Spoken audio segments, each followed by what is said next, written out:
हरे कृष्णा। श्रीमद् भगवद गीता यथारूप की जय। तो हमारा अध्याय 1 चल रहा है, कुरुक्षेत्र के युद्ध स्थल में सैन्य निरीक्षण।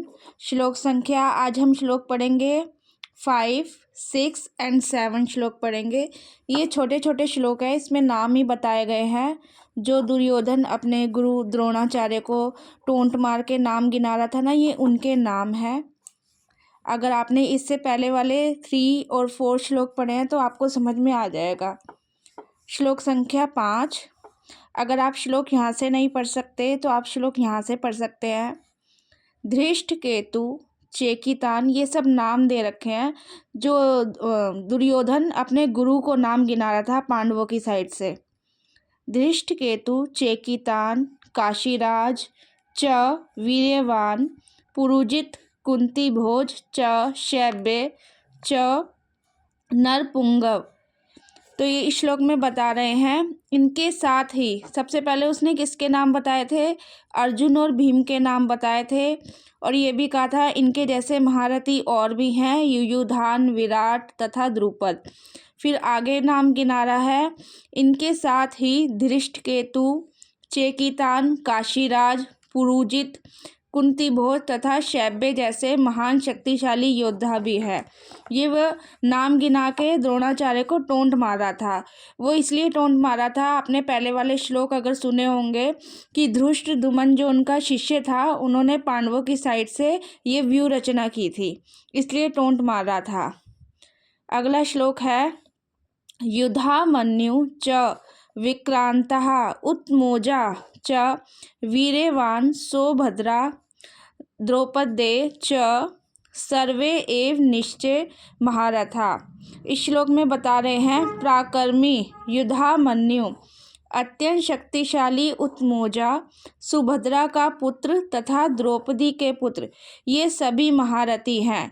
ये पांडवों की साइड से वो नाम गिना के टोंट मारा था। फिर अगले श्लोक में बता रहे हैं, अगला श्लोक है अस्माकं तु विशिष्टा ये तान निबोध द्विज उत्तम नायका मम सैन्यस्य संज्ञा अर्थम तान ब्रवीमि ते। इस श्लोक में कह रहे हैं किंतु हे ब्राह्मण श्रेष्ठ, ये दुर्योधन पहले तो पांडवों की साइड से नाम गिना रहा था, अब वो अपनी की साइड के नाम गिनाएगा। अब कह रहा है हे ब्राह्मण श्रेष्ठ, द्रोणाचार्य को कह रहा है ब्राह्मण श्रेष्ठ, आपकी सूचना के लिए मैं अपनी सेना के उन नायकों के विषय में बताना चाहूँगा जो मेरी सेना को संचालित करने में विशेष रूप से निपुण हैं। पहले वो उनके साइड के नाम गिना रहा था पांडवों की साइड से, अब वो अपनी साइड के नाम गिनाएगा कि मेरी तरफ से भी बहुत सारे वीर ऐसे हैं जो मेरे लिए जान देने के लिए तैयार हैं। तो अगला श्लोक पढ़ते हैं, श्लोक संख्या 8। ये छोटे छोटे श्लोक हैं, इसलिए मैंने ये 3-4 श्लोक एक साथ ले लिए। अगले श्लोक में वह अपनी सेना के यानी कि कौरवों की साइड से जो लड़ रहे हैं उनके नाम गिना रहा है। भवान भीष्मः च कर्ण च कृप च समिति संजय अश्वत्थामा विकर्ण च सोमदत्ति तथा एव च। अब वो अपनी सेना के नाम गिना रहा है। मेरी सेना में स्वयं आप यानी द्रोणाचार्य जी, भीष्म, कर्ण, कृपाचार्य, अश्वत्थामा, विकर्ण तथा सोमदत्त का पुत्र भूरिश्रवा आदि है, जो युद्ध में सदैव विजयी रहे हैं। उनका मतलब एक तरह से उनका साहस बढ़ाने के लिए अपनी सेना के नाम गिनाने लग गया फिर, क्योंकि इतनी देर से पांडवों की बड़ाई कर रहा था ना, अब अपनी सेना के नाम गिनाने लग गया।